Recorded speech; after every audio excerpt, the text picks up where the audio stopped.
आप सब बहुत अच्छे हैं। तो आज क्लास +1 का इंग्लिश का फर्स्ट टर्म का पेपर था जो कि डिपार्टमेंट की ओर से आया था। तो मैं आपके सामने उस पेपर का सोल्यूशन लेके आई हूँ। तो टाइम ना वेस्ट करते हुए जल्दी से हम सोल्यूशन को देखेंगे। तो सबसे पहले जो था आपका कॉम्प्रिहेंशन का पैसेज था। कॉम्प्रिहेंशन जो पैसेज था वो डांस के ऊपर था। आपने अच्छी तरह से कॉम्प्रिहेंशन का पैसेज पढ़ा होगा। तो उसके जो क्वेश्चन है, सबसे पहला क्वेश्चन है कि which of the following is not a classical dance. तो इसमें जो ऑप्शन रहेगी भांगड़ा, क्योंकि बाकी सब जो है वो क्लासिकल डांसेस हैं। उसके बाद principle and rules of Indian classical dances were laid down in, कौन सी बुक में लिखे गए हैं। तो ये पैसेज के बीच में ही है, नाट्य शास्त्र में ये है। इसका सी ऑप्शन आपका आंसर रहेगा। उसके बाद है कि व्हाट इज डांस। तो ये जो आंसर है पूरी की पूरी जो फर्स्ट लाइन है वो आपने ले लेनी है कि डांस इज परफॉर्मिंग आर्ट से लेके आपने म्यूजिक तक ये इसका आंसर लिखना है। First line as it is इसकी पैसेज में से लेनी है। उसके बाद जो नेक्स्ट क्वेश्चन है, how many main dance forms are there in India. तो इसमें आएंगे 2 टाइप्स ऑफ डांस फॉर्म्स हैं। कौन सी, फोक डांस है और क्लासिक डांस है। अगर आप अकेला 2 फॉर्म्स लिखते हो तो भी ठीक रहेगा, क्योंकि मेन फॉर्म्स कितनी है वही पूछा गया है। उसके बाद है कि who laid down the principles of Indian classical dances. तो ये भरत मुनि, ये भी पैसेज के बीच में इसका आंसर है कि भरत मुनि इसका आंसर रहेगा। उसके बाद पूरा वैसे भरत मुनि लिख के आप उसके बाद ले डाउन द प्रिंसिपल, वो जो लाइन है पूरी क्वेश्चन में से लेंगे। नेक्स्ट क्वेश्चन है, for how many years has dance in India had an unbroken tradition. तो ये आएगा, इसका आंसर बीच में पड़ा है, ओवर 2000 ईयर्स इसका आंसर रहेगा। नेक्स्ट क्वेश्चन है, how many styles of Indian dances are described in the Natya Shastra. तो ये भी बीच में आंसर है, सारे आंसर बड़े इजीली मिल रहे हैं। तो ये आएगा 180 स्टाइल्स। उसके बाद है name any 3 Indian classical dances. तो ये वैसे आप पैसेज की लास्ट लाइन में से भी लिख सकते हैं जितने भी डांसेस दिए हुए हैं, लेकिन इसका जो फर्स्ट क्वेश्चन का आंसर है कि कौन सा क्लासिकल डांस नहीं है, तो उसमें भी सारे जो क्लासिकल डांसेस दिए हुए हैं, जैसे भरतनाट्यम है, कथकली है और मणिपुरी है, वो वहाँ से भी आप लिख सकते हो। या और भी उसमें कुचिपुड़ी वगैरह डांसेस के नाम है, कोई भी आप लास्ट लाइन में से डांसेस के नाम में से एक डांस लिख सकते हो, ये 3 डांसेस लिख सकते हो। उसके बाद लास्ट क्वेश्चन है, which state is Kuchipudi associated with. तो ये आपके पैसेज की लास्ट लाइन में है, आंध्र प्रदेश। नेक्स्ट कॉम्प्रिहेंशन का पैसेज है, वो भी बहुत ही इजी पैसेज था जिसके क्वेश्चन बड़े इजीली मिल रहे हैं। पेंसिलिन के ऊपर था वो वाला पैसेज। तो जब भी आपने कॉम्प्रिहेंशन पैसेज सोल्व करने हैं तो सबसे पहले आप पैसेज को जरूर अच्छे से पढ़ लिया करें, क्योंकि जब हम पैसेज को पढ़ लेते हैं तो क्वेश्चन को ढूंढना बड़ा इजी हो जाता है। तो इसमें पहला क्वेश्चन था, चूज द करेक्ट स्टेटमेंट।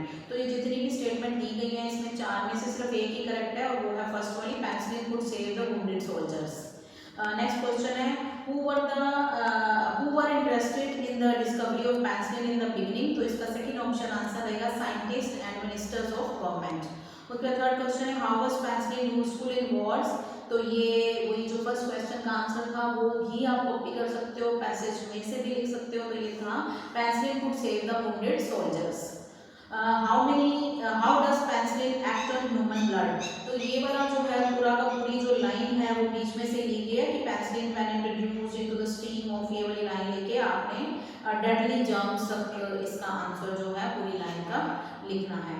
उसके बाद है filling the blanks with a suitable word from the passage। अब ये जो लाइन है वो पैसेज में से नहीं है, आपने ओनली वर्ड है वो पैसेज में से देख के कि कौन सा सुटेबल लगता है इस लाइन में आ सकता है वो लेना था। तो इसमें the water level decreases in the dash in winters. तो ये लाइन नहीं है पैसेज में से, और जो वर्ड पैसेज में से इसमें सुटेबल है जो इसमें फिल हो सकता है वो स्ट्रीम्स है, स्ट्रीम्स इन विंटर्स। उसके बाद मैच द कॉलम है, मैच द कॉलम जब भी आप करते हो जरूर देखा करो कि सेम मीनिंग को मैच करने के लिए बोला गया आपको या ऑपोजिट वर्ड आपको मैच करना है। तो इसमें सेम मीनिंग को मैच करना है। तो इसमें एज का सिनोनिम है हेल्प और प्रोसेस का सिनोनिम है मेथड। उसके बाद आपके पास एडवर्टाइजमेंट और नोटिस में से आपने ये करना था, वो आप सबने कर लिया होगा। उसके बाद लेटर्स थी, दोनों इजी लेटर्स आई हुई थी, दोनों ग्रामर बुक में सॉल्व दी हुई थी, तो उनमें से आपने एक करनी थी वो कर ली होगी। अब अपन ट्रांसलेशन की ओर चलते हैं। तो ट्रांसलेशन में सबसे पहले इंग्लिश टू पंजाबी में है, we obey the traffic rules. तो इसका आएगा, हम ट्रैफिक नियमों की पालना करते हैं, पंजाबी में रहेगा कि असी ट्रैफिक नियमों की पालना करते हैं। उसके बाद जो नेक्स्ट है, यू डोंट लाइक मी, आप मुझे पसंद नहीं करते हो या तू मुझे पसंद नहीं करता है। पंजाबी में लिखना था तू मैंने पसंद नहीं करता या तुसी मैंने पसंद नहीं करते।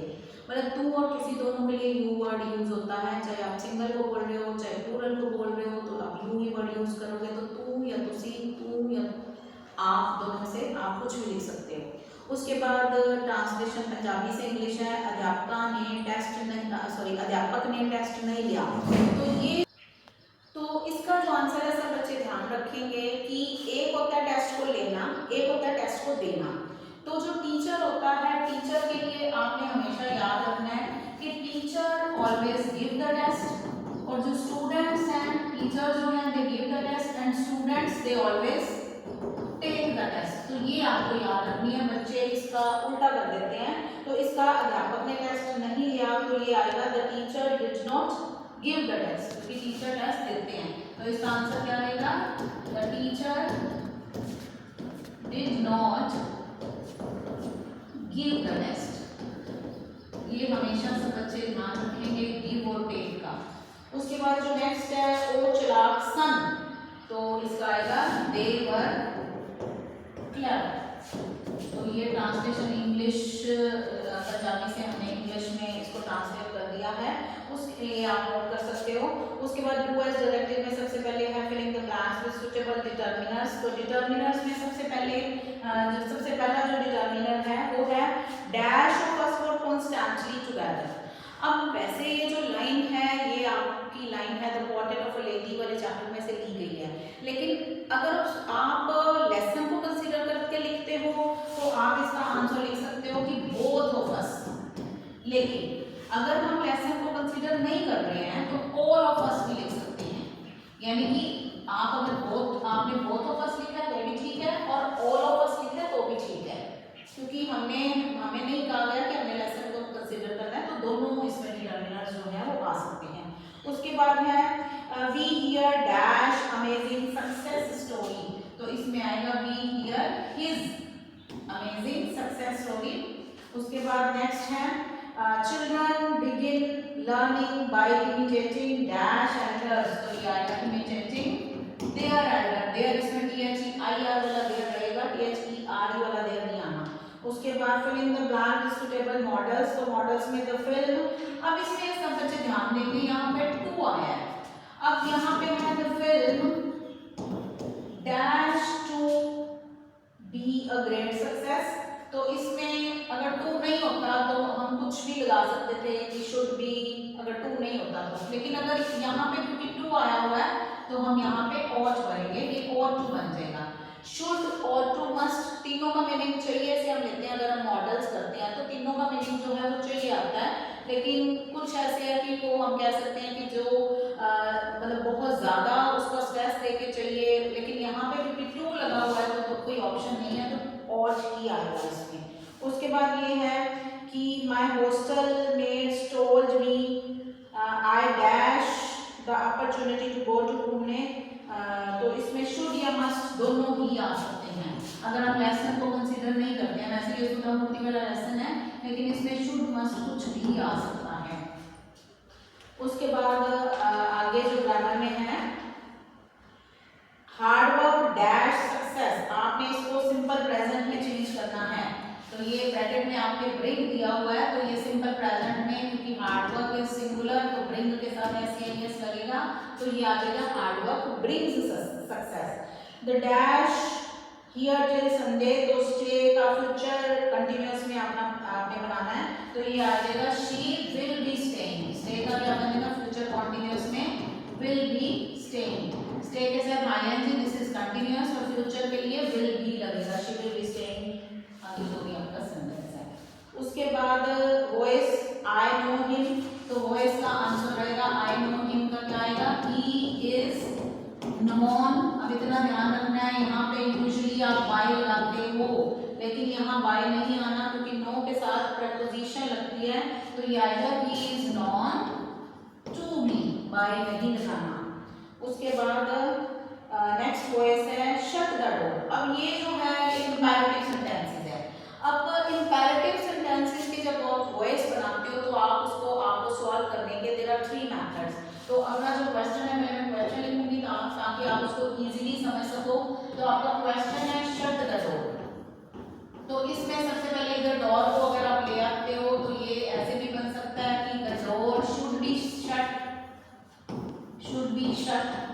अगर आप इसको लेट से बनाते हो तो बनेगा let the door be shut. Shut की तीनों फॉर्म सेम ही रहती है, शट शट शट। और तीसरा इसको जो करने का मेथड है वो है यू आर ऑर्डर्ड। आप ऑर्डर किया जा रहा है, यू आर ऑर्डर्ड, बीच में टू लगा के जो आपका सेंटेंस है वो एज इट इज रहेगा टू शट द डोर। तो आप ये जो वॉइस है ये इंपैरेटिव सेंटेंस है, इसको तीनों में से किसी भी तरीके से, ये फर्स्ट, ये सेकंड, ये थर्ड, तीनों में से आपने किसी भी तरीके से इसको सॉल्व किया हुआ है तो वो आपका ठीक है। उसके बाद हम करेंगे नरेशन। नरेशन में करेंगे, नरेशन जो है वो बहुत ही सिंपल आए हैं कि अगर किसी ने नरेशन के रूल्स अभी तक नहीं भी किए थे, जैसे क्लास 1 में यूजुअली बच्चे आते हैं तो वो नरेशन करने में थोड़ा टाइम लगाते हैं, तो वो भी इन क्वेश्चंस को बड़े इजीली सॉल्व कर सकते थे इसमें, क्योंकि कोई खास जो थी वो चेंज नहीं थी। तो इसमें जो पहला है वो है the teacher will say Gita is performing on the stage. क्योंकि अब विल से आ गया है तो जब विल से है तो हम इसको अंदर से जो टेंस चेंज नहीं करेंगे, तो इसका बड़ा ही सिंपल आंसर है द टीचर विल। आप इसको से दैट भी लिख सकते हो, विल टेल दैट भी लिख सकते हो, दोनों ठीक है। विल से दैट लगा के बाकी जो आपका पूरा सेंटेंस है वो एज इट इज ही आ जाएगा, उसमें आपने कोई चेंज नहीं करनी है। उसके बाद जो सेकंड था इसमें भी बहुत ही सिंपल था, सिंपल दैट लगा के कुछ भी नहीं चेंज करना, क्योंकि ये जो सेंटेंस है ये आया है the principal said virtue is its own reward. तो ये यूनिवर्सल ट्रुथ है, यूनिवर्सल ट्रुथ को हम चेंज नहीं करते हैं, सिर्फ दैट लगा के लिखेंगे द प्रिंसिपल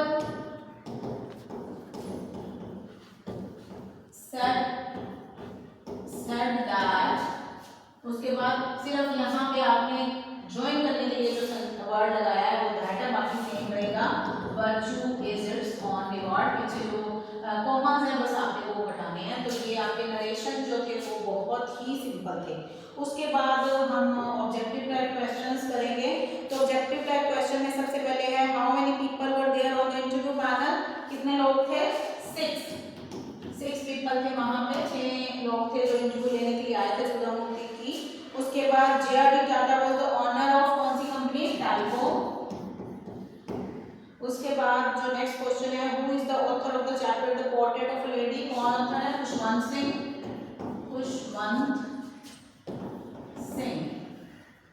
उसके बाद जो नेक्स्ट है वो है for how many years did the author study abroad. कितने साल के लिए वो बाहर पढ़ने के लिए गया था ऑथर खुशवंत सिंह? कितने साल के लिए? तो इसका आंसर है, इसमें आपको ऑप्शंस दी हुई है तो it was very easy to make out, तो ये इसका आंसर है 5 इयर्स।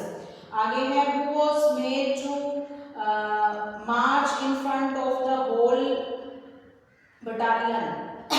तो ये आपका लिबर्टी एंड डिसिप्लिन वाले चैप्टर में है। तो उसमें जो ऑथर है इस चैप्टर का विलियम स्लिम, उसने अपनी स्टोरी बताई हुई है, तो विलियम स्लिम को ये इसका आंसर रहेगा।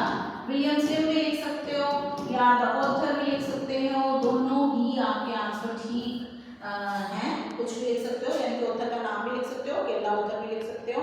उसके बाद है नेक्स्ट क्वेश्चन है the astrologer carried on his job. तो कहाँ पे एस्ट्रोलॉजर उसने अपना कहाँ पे लगाया हुआ था? वो था कि अंडर अ टैमरिंड ट्री, इमली के पेड़ के नीचे उसने अपनी दुकान सी जो लगाई हुई थी। अब इतना भी आप लिख दो तो चलेगा, और साथ में अगर आप लिख दो कि ऑन अ पब्लिक रोड तो फिर साथ में आप ये भी लिख सकते हो ऑन अ पब्लिक रोड। उसके बाद जो नेक्स्ट क्वेश्चन है वो है हु वाज टैम्बू। तो जो टैम्बू था वो बलदेव का सन था, ही वाज बलदेव्स सन। टैम्बू कौन था? बलदेव का सन था।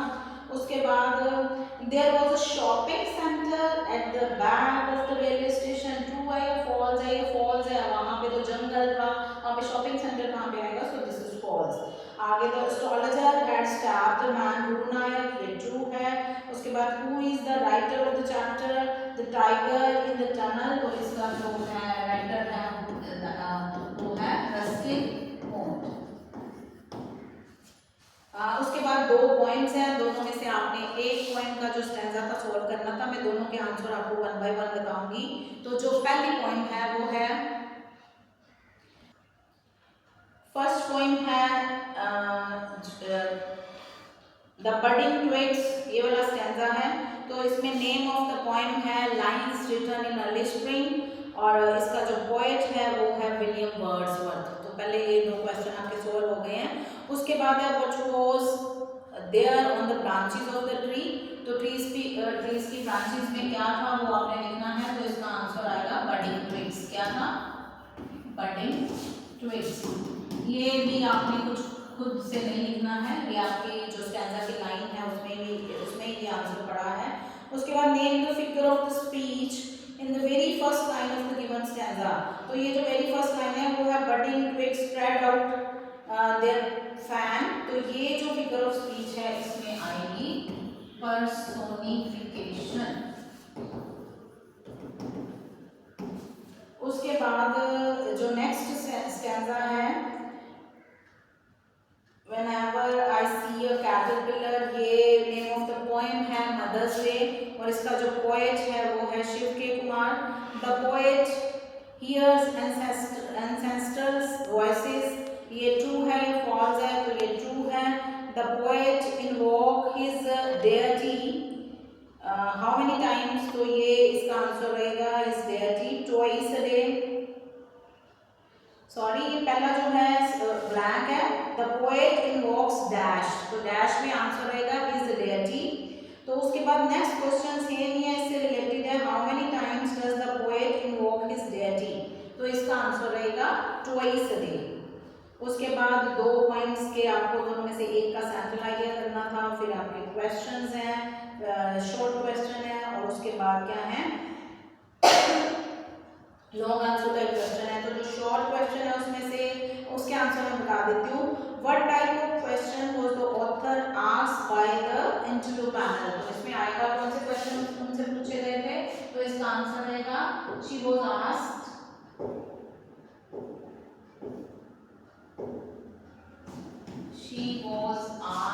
कौन से कैसे क्वेश्चन उनसे पूछे गए थे? Technical question, technical questions. She was asked technical question. तो उसके बाद नेक्स्ट क्वेश्चन है when did Sudha Murthy first see J.R.D. Tata, तो उन्होंने J.R.D. टाटा को कहाँ देखा था? In Mr Mulgaonkar office, Mulgaonkar के ऑफिस में देखा था, जो कि on the first floor of Bombay house. उसके बाद नेक्स्ट क्वेश्चन है why did grandmother always go to school with the author, जो ग्रैंड मदर थी ऑथर की वो उसके साथ ही हमेशा जो स्कूल क्यों जाती थी? क्योंकि जो स्कूल था दैट वाज सॉरी एक टेम्पल था जो स्कूल के साथ अटैच था, जहाँ पे वो होली बुक्स पढ़ती थी। तो इसका आंसर बहुत ही सिंपल सा आंसर है कि because the school was attached to the temple where she read the holy books, because the school was attached to the temple where she read the holy books. Next है why does the author how does the author define liberty, तो liberty को author ने कैसे define किया है? liberty means freedom to make a choice, उसको example से भी author ने समझाया कि for example when you get in a car you can choose where you want to go, so this is liberty. उसके बाद बड़े क्वेश्चंस हैं, लॉन्ग आंसर क्वेश्चंस हैं, आपने इसमें करेक्टर स्केच है और जो सी सेक्शन के क्वेश्चन है, आई होप आप सब लोग क्वेश्चंस के आंसर करके आए होंगे।